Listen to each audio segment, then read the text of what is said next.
건강 서비스 숍이 모여 있는 유명한 거리가 있습니다. 그런데 유독 한 곳만 문전성시를 이룬다고 합니다. 사람들은 이 매장이 만실이 된 뒤에야 다른 곳을 찾는다고 합니다. 하루는 이 거리에서 가장 장사가 안 되는 곳의 사장이 문전성시를 이루는 가게에 무언가 특별한 비결이 있나 싶어 몰래 손님으로 가장해 방문했습니다.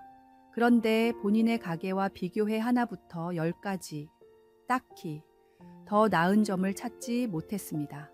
가장 중요한 기술도 비슷했습니다. 결국 절박해진 사장은 솔직하게 정체를 밝히고 도움을 요청했습니다. 그러자 장사가 잘 되는 가게의 사장은 다음과 같이 조언했습니다.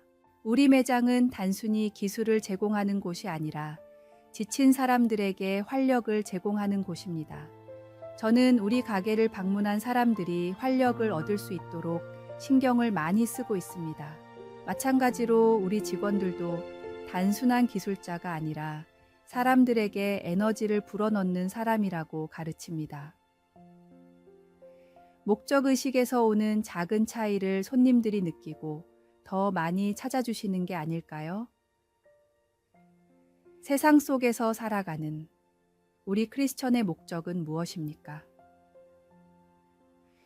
복음을 더욱 효과적으로 전하기 위해서는 크리스천인 우리가 있는 곳에서 다툼이 그치고 웃음이 피어나고 사랑이 넘쳐나는 곳으로 변화되어야 한다고 생각합니다. 우리가 삶의 목적을 분명히 할 때 단순한 일상의 활동도 새로운 의미를 가지게 됩니다. 주님의 사랑을 담아 모든 일을 할 때 우리의 삶은 다른 이들에게 생명을 불어넣는 축복의 통로가 될 것입니다. 오늘의 말씀. 내가 가는 길을 그가 아시나니 그가 나를 단련하신 후에는 내가 순금같이 되어 나오리라. 오늘의 만나. 오늘 하루 당신이 하는 모든 일에 목적의식을 부여해 보세요. 직장에서, 가정에서, 사회에서 단순히 일을 하는 것이 아니라 사랑을 전하고 희망을 나누는 사람이 되어 봅시다. 작은 변화가 주변을 밝히는 큰 빛이 될 수 있습니다.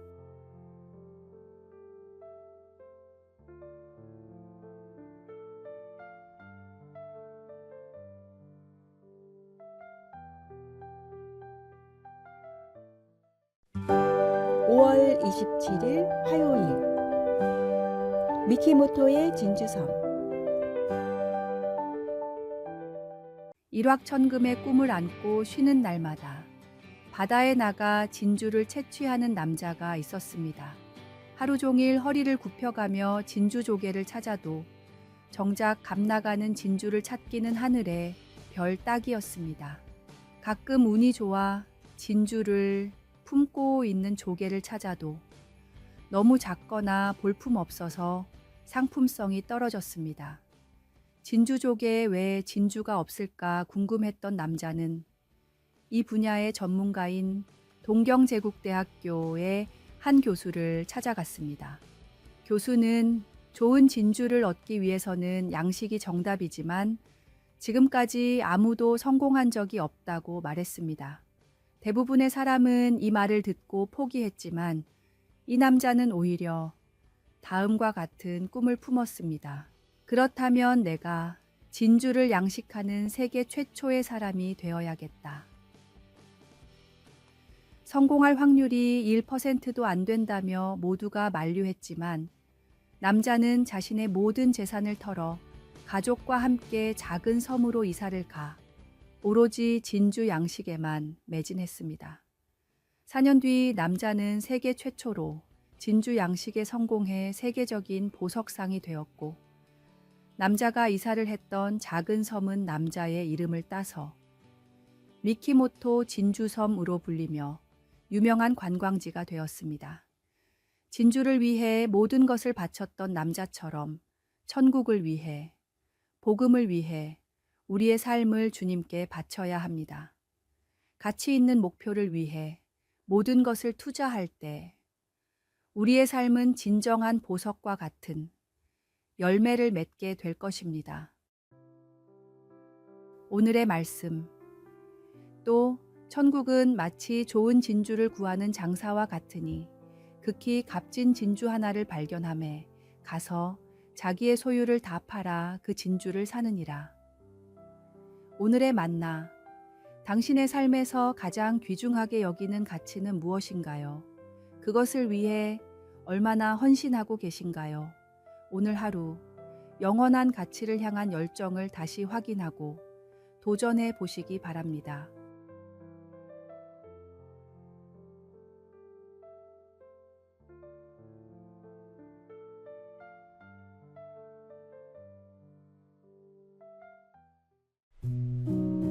(5월 28일) 수요일. 이른 비와 늦은 비의 축복. 구약에는 이른 비와 늦은 비가 축복의 요소로 자주 나옵니다. 때에 맞게 한 번만 비가 오면 될 텐데 왜 이른 비와 늦은 비 두 번이나 필요할까요? 이스라엘 땅의 토지를 살펴보면 이 말씀을 더 깊이 이해할 수 있습니다. 이스라엘 땅은 석회질 성분이 매우 높습니다. 그래서 오랜 기간 비가 오지 않으면 땅이 시멘트처럼 딱딱해집니다. 농사를 짓기에 앞서 이른 비가 오지 않으면 땅이 단단해서 씨앗을 뿌릴 수가 없습니다. 그래서 먼저 이른 비가 촉촉하게 내려야 땅을 기경하고 농사를 지을 수 있습니다. 이렇게 힘들게 지은 농사가 결실로 이어지려면 늦은 비가 내려야 합니다.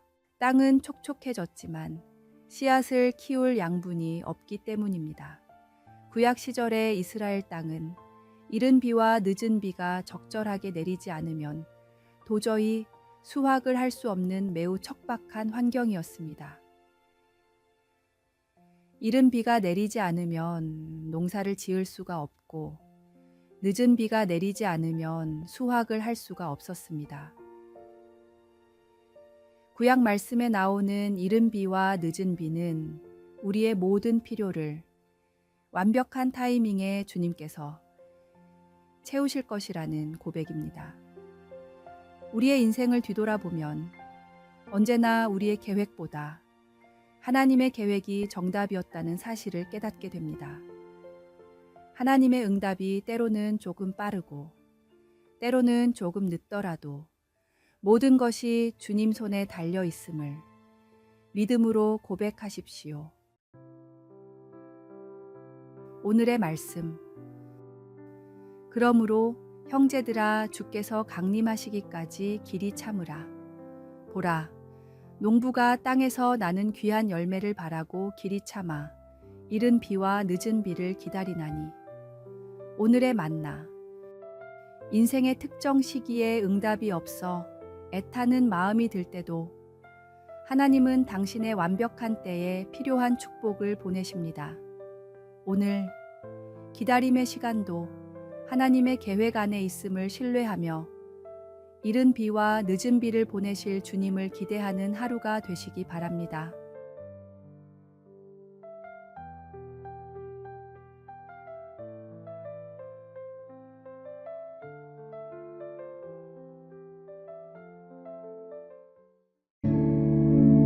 (5월 29일) 목요일. 삶의 난 경건의 길. 산에는 원래 나 있는 길이란 없습니다.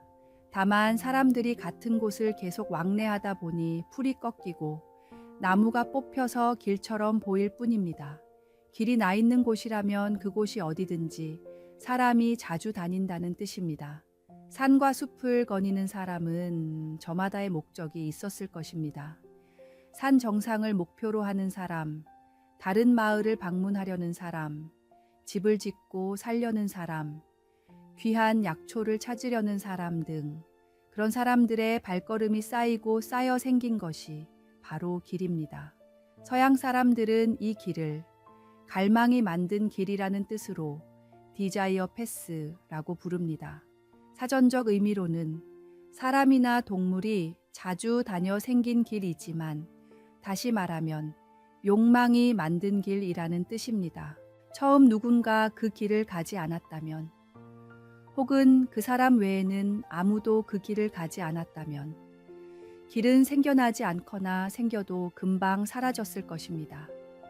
마찬가지로 우리의 마음, 우리의 습관에도 수많은 길이 나 있습니다. 건강해지고 싶은 사람은 운동의 습관으로 길을 내고, 돈을 많이 벌고 싶은 사람은 더 많은 일로 길을 냅니다. 지금 우리의 마음과 삶 가운데 주님을 향한 길은 얼마나 나 있습니까? 가장 자주 찾고 즐겁게 거니는 주님을 예배하는 경건의 길이 우리 삶 속에 가장 중요한 길이 되도록 자주 거니십시오. 오늘의 말씀. 주께서 내 마음을 넓히시면 내가 주의 계명들의 길로 달려가리이다. 오늘의 만나. 오늘부터 삶 속에 경건의 길을 만들어 가시기 바랍니다. 매일 같은 시간에 말씀을 읽고 기도하고 찬양하는 습관이 쌓일 때 당신의 마음에도 주님을 향한 아름다운 길이 생겨날 것입니다.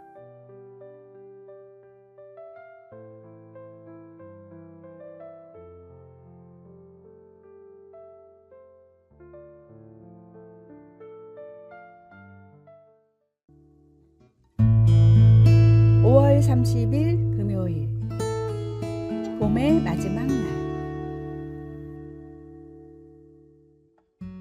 한 정원사가 있었습니다. 그는 매일 아침 정원을 돌보며 하루를 시작했습니다. 하루는 심한 폭우가 내린 후 정원의 많은 꽃들이 망가져 있는 것을 보게 되었습니다. 정원사는 낙담하는 대신 살아남은 꽃들을 하나하나 살피기 시작했습니다. 그리고 그 과정에서 놀라운 발견을 했습니다. 강한 비로 인해 흙이 씻겨 나가면서 오히려 뿌리가 더 깊게 자리 잡은 식물들이 있었고, 새로운 싹들이 돋아나고 있었던 것입니다. 그는 일기장에 이렇게 적었습니다. 오늘 나의 정원은 어제의 정원과 다르다. 많은 꽃을 잃었지만 더 강해진 식물들을 발견했다. 이것이 자연의 섭리인가 보다. 어쩌면 우리 인생도 마찬가지일지 모른다. 실현 후에 더 강해지는 것이 자연의 법칙이라면 나는 오늘의 정원에 감사한다. 5월의 마지막 날에 서서 우리도 지난 봄을 돌아보면 어떨까요? 기대했던 일이 이루어지지 않았을 수도 있고 예상치 못한 어려움을 만났을 수도 있습니다. 하지만 그 속에서도 우리는 분명 성장했고 새로운 가능성을 발견했을 것입니다. 감사는 모든 것이 완벽할 때만 하는 것이 아닙니다.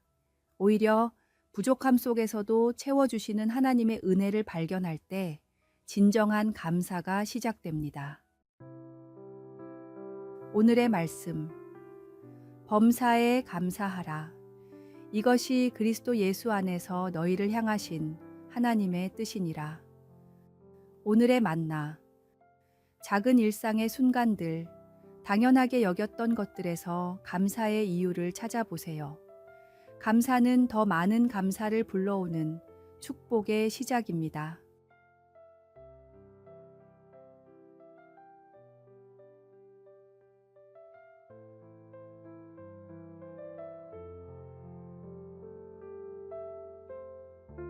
아래의 빨간색 글자 구독을 누르시어 더 많은 전도의 열매를 맺으시기를 기도합니다.